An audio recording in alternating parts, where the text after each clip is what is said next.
برای درست کردن پکوره احتیاج داریم به یک پیاز بزرگ خلال شده، یه دسته گشنیز، یه دسته نعنا، 2 تا عدد فلفل سبز تند. البته بازم میلی هستش، میتونین که نریزین اگر تند دوست ندارید. به اندازه 6 تا قاشق آرد لپه، تخم گشنیز به اندازه نصف کمتر قاشق، زرشک، فلفل قرمز، زردچوبه، نمک، زیره.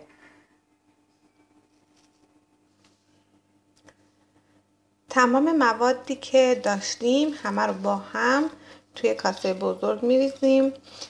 یک مقدار خیلی کمی، مثلا 1/4 لیوان آب میریزیم تا همه اینا با هم مخلوط شه قشنگ.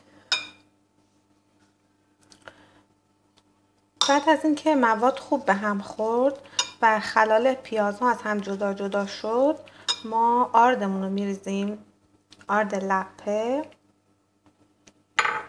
و بعد یواش یواش بهش آب اضافه میکنیم.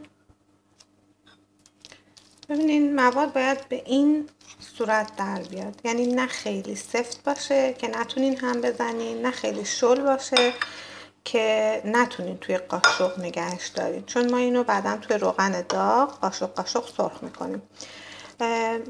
به جای نعنا یا گشنیز حتی خشکش یا فریزریش هم میتونین استفاده کنین. برای این مقداری که من ریختم به اندازه نصف لیوان من آب استفاده کردم، بیشترم نمیخواد به خاطر اینکه خیلی شل میشه.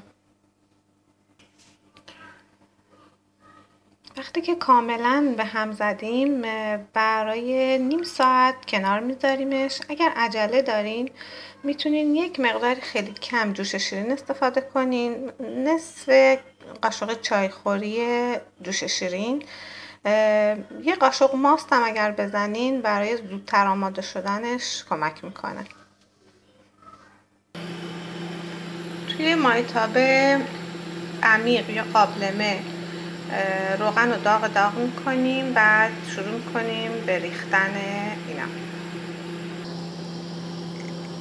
ببینید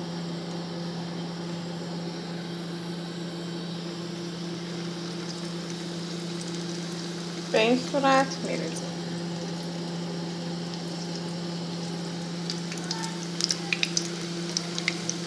یه دفعه خالی نمی کنیم توی روغن، به خاطر اینکه قلمبه میشه، بعد قشنگ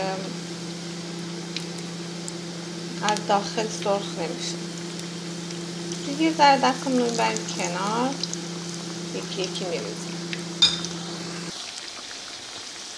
یه طرفش قشنگ سرخ شده، حالا یکی یکی برمیگردیم.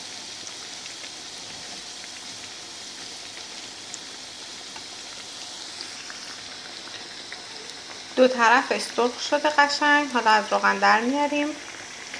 نکته جالب اینه که خیلی خیلی کم روغن به خوردش میره، یعنی اصلا نگران نباشین، اصلا روغن به خورد اینا نمیره.